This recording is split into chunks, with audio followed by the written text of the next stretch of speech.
Imagine standing right on the precipice of a vast, expanding desert just as the sun begins to admit defeat for the day. It is that specific time of evening where the light turns a bruised purple and deep orange, yet the air remains heavy, thick, and physically demanding. You take a breath, and the heat feels solid, coating the back of your throat with a dry warmth that reminds you of standing too close to a preheated oven. The ground beneath your sandals isn't just warm, it is radiating energy upwards, vibrating with the memory of a scorching afternoon. You look out at the horizon, and for a split second, a wave of modern anxiety washes over you.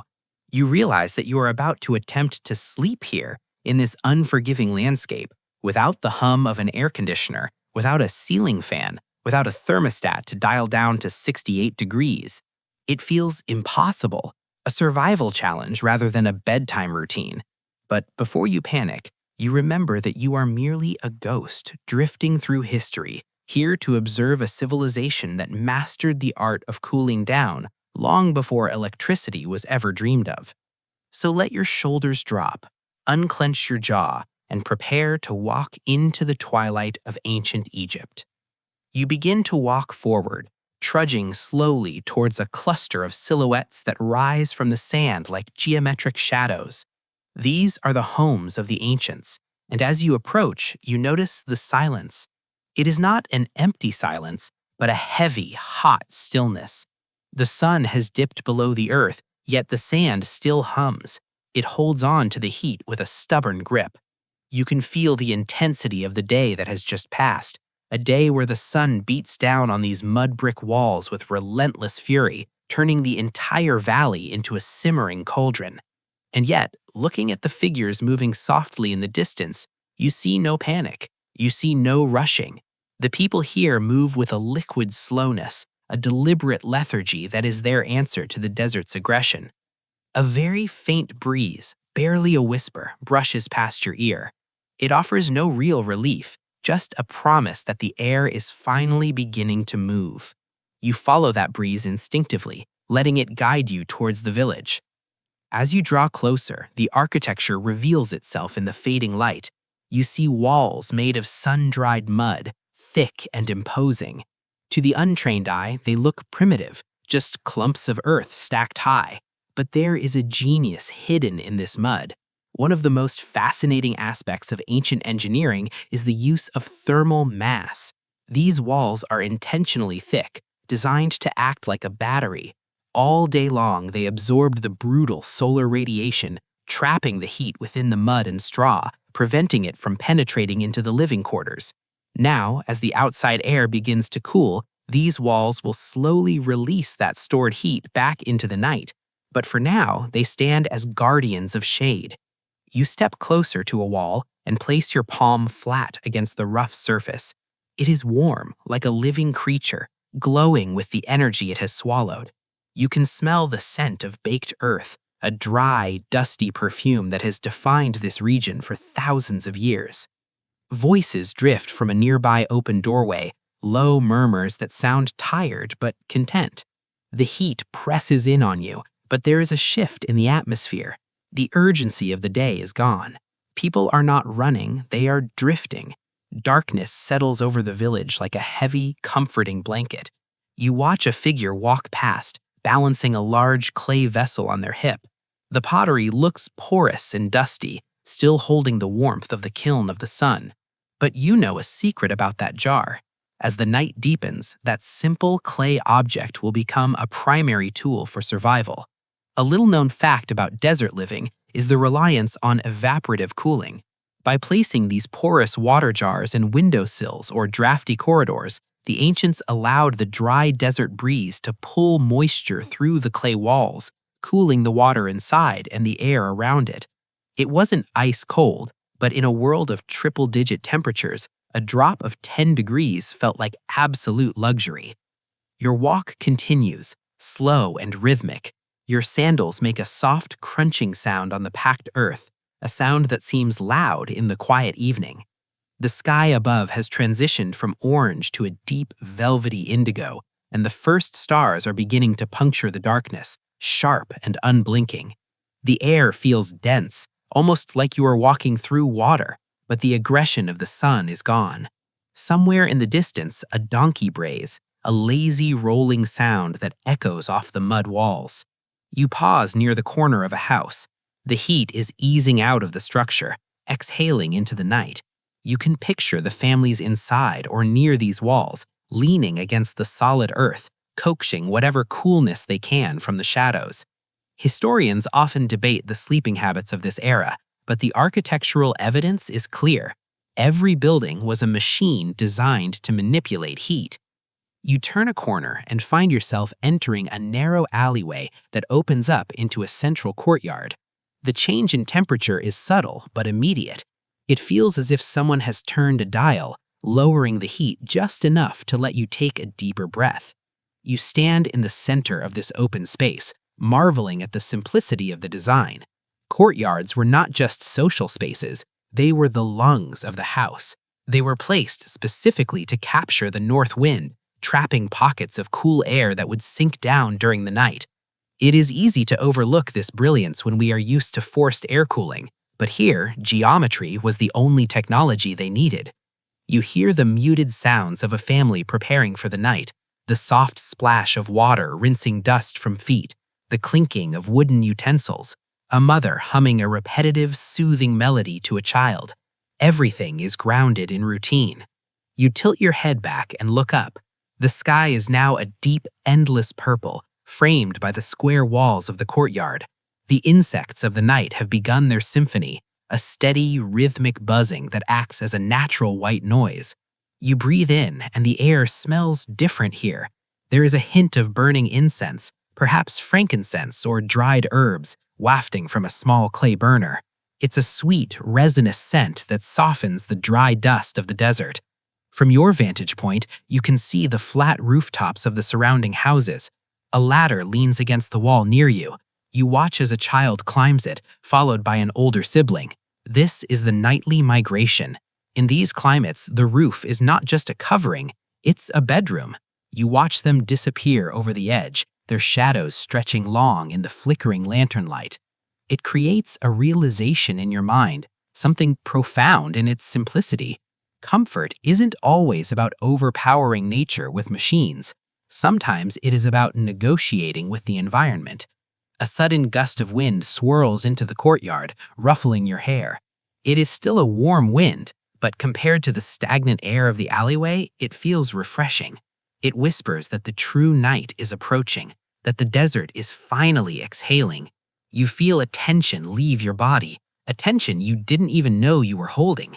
Standing there in the heart of this ancient home, you realize that the transition from the burning day to the tolerable night is a slow, patient conversation between the earth and the sky. You decide to follow the example of the locals. You drift away from the courtyard, moving towards the heart of the village. The mud brick houses rise around you like squat, silent giants. They look humble, brown, and boxy, but you now respect the intelligence behind them. You run your fingers along another wall, feeling the texture of the straw mixed with the mud. It feels rough, organic. You step into a narrow path between two homes, noting how the air accelerates slightly in the confined space, creating a natural draft. This is the Venturi effect, although the Egyptians wouldn't have called it that. They just knew that narrow spaces made the wind move faster. You reach the front of a modest house and duck your head to step through the low doorway. Inside, the silence is deeper. The shift from the open air to the interior is palpable. The floor is smooth, packed, cool earth that has been shaded all day. In the dim light, you see the simple furnishings of a life lived thousands of years ago. A low wooden stool, reed baskets stacked neatly, and linen cloths folded with precision. There is very little clutter. Clutter traps heat and blocks airflow. Everything here is functional. You notice small windows placed high up on the walls. These are not for the view, they are exhaust vents, allowing the hottest air, which rises, to escape the room, drawing in cooler air from the lower openings. It's a passive air conditioning system that runs on physics alone. You see a raised platform along one wall. This is a sleeping ledge. It looks hard, but in this heat, a soft, sinking mattress would be a nightmare. You want a firm surface that allows air to circulate around you. A curious detail comes to mind. In some households, people would dampen this sleeping ledge with a wet cloth before lying down. As the water evaporated, it would cool the surface of the clay or stone, creating a chilled bed for a short time. It was a fleeting comfort, but precious. You kneel and touch the platform. It is firm, gritty with dust, and smells of dry earth. Above you, the ceiling is made of palm trunks and bundled reeds. Through the gaps, you can see tiny slivers of the night sky, accidental constellations that remind you of the vastness outside. An older woman moves past you in the gloom carrying a jar. She doesn't seem surprised to see a shadow in her home. She places the jar near a window, tilting it slightly. The water inside glistens. She is positioning it to catch the breeze, turning the window into a cooling station. You follow her back out into the night, drawn by the deepening blue of the sky. The village is glowing softly now, lit by oil lamps and moonlight. The rounded edges of the mud houses soften in the light, making the village look organic, like a growth of mushrooms from the desert floor. You imagine what it would be like to live here. No hum of electricity, just the stars and the trust in thick walls. Children run past you, their laughter echoing in the narrow lanes. They are playing tag in the dark, darting into courtyards and behind walls. Their energy is undiminished by the lingering heat. They accept the world as it is.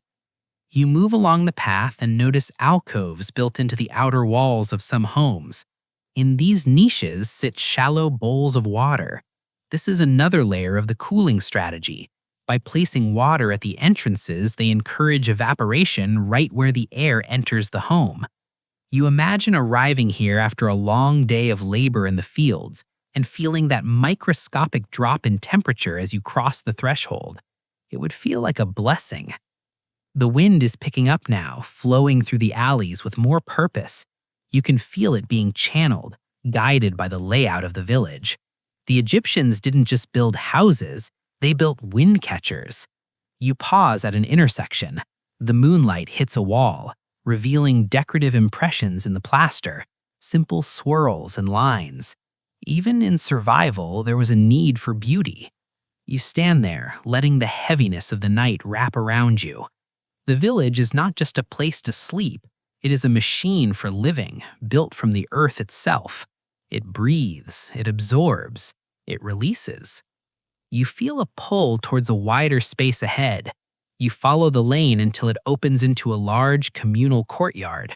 Palms rise above the walls here, their fronds rustling dryly in the breeze.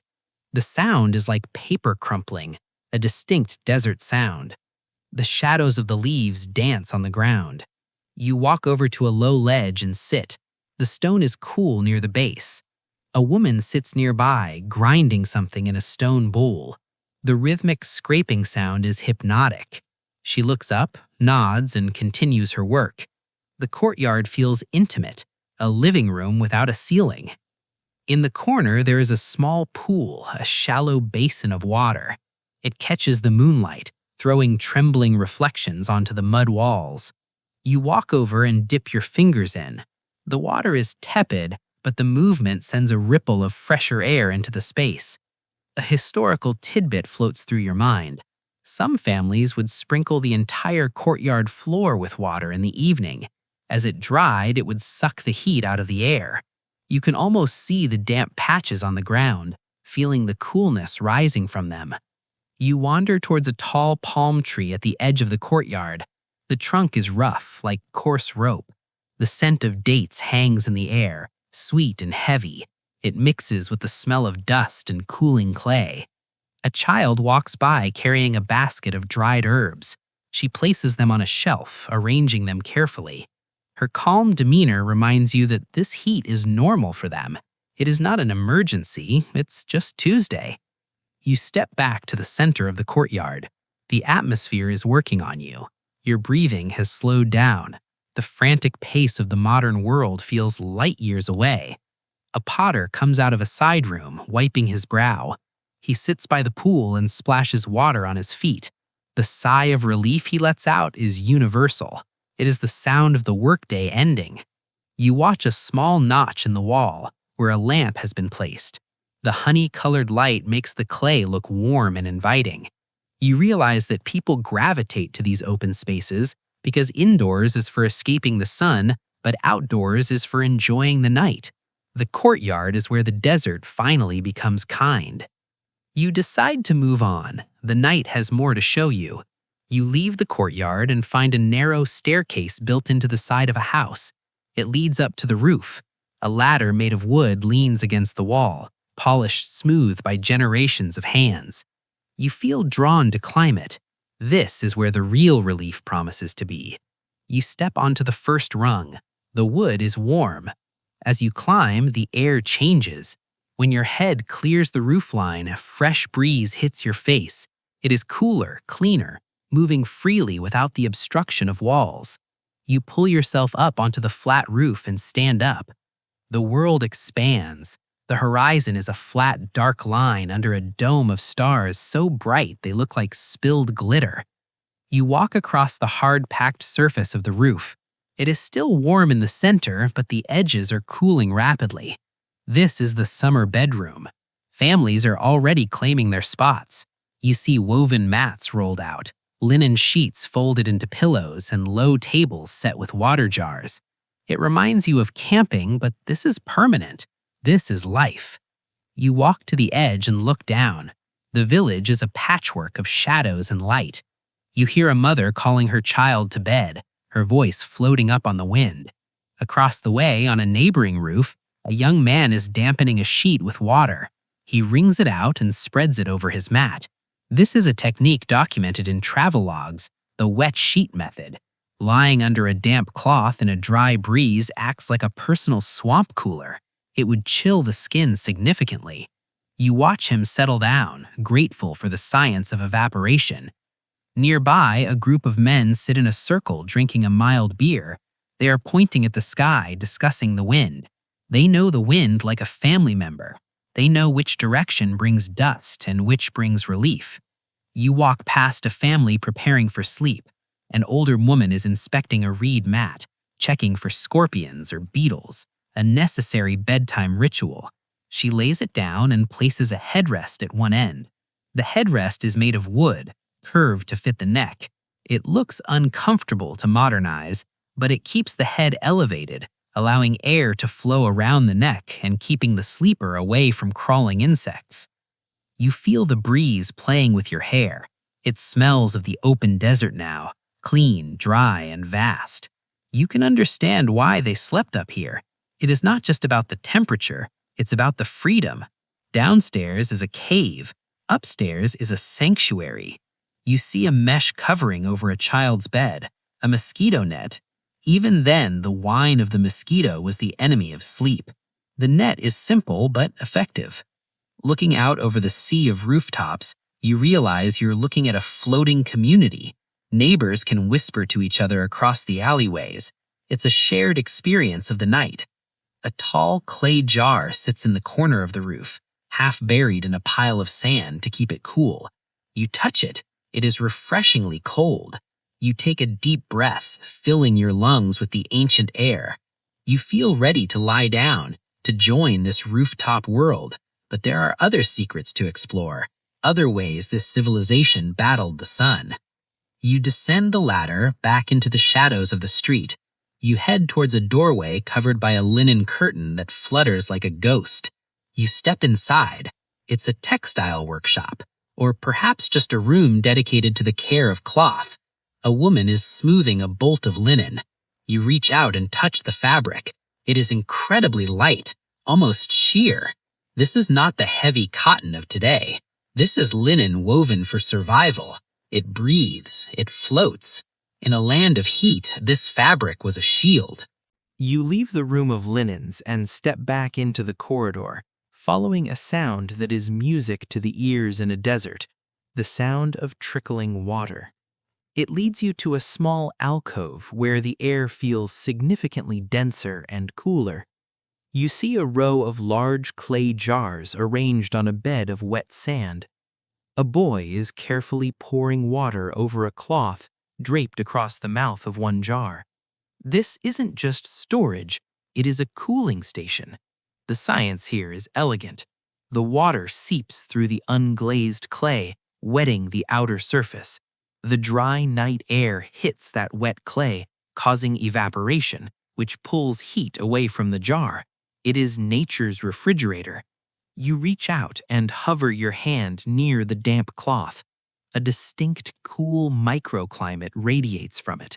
It is a small miracle of physics that keeps their water and their homes bearable. Moving on, you enter a wider street and see a structure that looks odd compared to the flat roofs. It is a tall, chimney-like tower rising from a house with a large opening facing north. This is a malkoff, or a wind catcher. You stand at the base of the tower on the street level. You can actually feel the air rushing down. The tower catches the stronger, cooler breezes that blow high above the rooftops and funnels them down a shaft into the living quarters below. It creates a constant, refreshing draft, flushing out the stale, hot air of the day. It is architectural genius. You imagine sitting inside that room, right beneath the vent, letting that focused stream of air wash over you. It would feel like standing under a waterfall of wind. The silence of the residential streets begins to fade as you approach a glow in the distance. You turn a corner and walk straight into the vibrancy of a night market. In a land where the sun is a tyrant, the night is when life truly happens. The heat has broken and the village has come out to breathe. Lanterns cast golden circles on the ground. You see people trading, laughing, and eating. A vendor waves a palm frond fan over a basket of figs, creating a rhythmic swoosh that adds to the cooling atmosphere. You realize that the siesta culture isn't just a preference, it is a survival strategy. You sleep when the sun burns, and you live when the moon glows. You walk past a stall selling woven mats. A man is weaving palm fibers with incredible speed. These mats are crucial for sleep. They are stiff and airy, lifting the body off the ground and allowing air to circulate underneath. A soft mattress would be a heat trap. A reed mat is a cooling deck. Nearby, a group of men are playing a board game, moving pebbles in the dirt. They are drinking from clay cups that are sweating with condensation. The mood is relaxed, almost festive. The night has transformed the oppressive desert into a welcoming living room. Leaving the market, the smell of dust is replaced by something green and lush. You have found a walled garden. Stepping inside, the temperature drops again. Trees, sycamores, and acacias block the sky, trapping a pool of cool air beneath their branches. There is a rectangular pond in the center, filled with lotus flowers. The water is dark and still, reflecting the moon. You sit on a stone bench. The stone sucks the heat right out of your skin. Gardens were not just for beauty, they were climate-controlled. The plants release moisture, humidifying the dry air and cooling it down. You watch a bird flit between the branches, settling in for the night. Even the animals know that this is the sanctuary. A servant walks past you, carrying a bowl of scented oil. You catch a whiff of it, lotus and mint. Aromatherapy was part of the cooling ritual. They believed that certain scents, like the sharp freshness of mint or the floral calm of lotus, could trick the mind into feeling cooler. It is a psychological cooling. You imagine rubbing that oil on your skin, the slickness feeling cool in the breeze, the scent opening up your senses. But the night isn't perfect. You hear a high-pitched whine near your ear, a mosquito. The Nile brings life, but it also brings pests. You watch a family nearby dealing with this. They are burning a small pile of herbs and incense. The smoke curls up, thick and fragrant. It acts as a natural repellent, driving the insects away. They also hang thin linen nets around their sleeping areas. It is a battle for comfort, fought with smoke and fabric. You drift further, leaving the village behind, drawn towards the massive dark shape of the Nile River. The water stretches out, wide and powerful, a ribbon of silver in the moonlight. Standing on the bank, the air is moist and significantly cooler. The river is the air conditioner of Egypt. Families are gathered here, bathing in the shallows, washing away the sweat of the day before bed. You watch a person wade in, the water rising to their waist. They splash water over their face and neck. The relief is visible in their posture. The mud of the riverbank is cool and squishy underfoot. This connection to the water is primal. It is the ultimate reset button after a day in the furnace. Turning back towards the desert, you see the silhouettes of animals. A desert fox trots by, huge ears perked up. Those big ears act like radiators, releasing heat. Nature has its own engineering. You see a cat curled up on a high wall, right in the path of the wind. They are the masters of finding the cool spots. We just copy them. In the distance, the grand columns of a temple rise up. You walk towards it. As you step between the massive stone pillars, the air changes completely. It is cold here, really cold. The sheer mass of the stone, thousands of tons of rock, takes so long to heat up that it stays cool deep into the day, and by night it feels like a cave. You touch a column. It is cold against your palm. The priests knew this. The temple wasn't just a house of gods, it was a refuge from the sun. You walk deeper into the sanctuary, where the air is still and heavy with the scent of ancient incense. It feels timeless, protected, and infinitely calm. You wander back towards the outskirts, where the settled village gives way to the open sand. Here you see the tents of nomads. They are low to the ground, made of dark wool. You might think they would be hot, but the sides are rolled up, allowing the wind to sweep right through. They sleep on the sand, but not just anywhere. They dig shallow depressions in the earth to reach the cooler layers of soil beneath the sun-baked surface. It is a technique as old as humanity, burrowing for comfort. Finally, you enter a small home again, moving towards the kitchen area. It is sunken, built half underground. The floor is packed earth, cool to the touch. Jars of food are stored here, kept fresh by the lower temperature of the subterranean earth. It is quiet. The work is done. The fire is out. The house is settling down. You find yourself back on a rooftop, the ultimate destination of the night. You lie down on a woven mat. The surface is firm, but your body is grateful for the support. A wooden headrest lifts your neck, allowing the breeze to cool your scalp. It feels strange at first, but then deeply relaxing. You look up. The Milky Way is a river of light mirroring the Nile below. The wind is gentle now, a steady, rhythmic caress that feels like the earth breathing. You close your eyes. The heat of the day is just a memory. You are cool. You are safe. The sounds of the village, the distant dog barking, the murmur of voices, the rustle of palm fronds, blend into a lullaby. You feel the heavy, sweet pull of sleep. You are drifting, floating on the river of the night, carried away by the currents of time. The desert holds you in its vast, silent embrace, and as the last bit of tension leaves your body, you finally, deeply, fall asleep. Good night.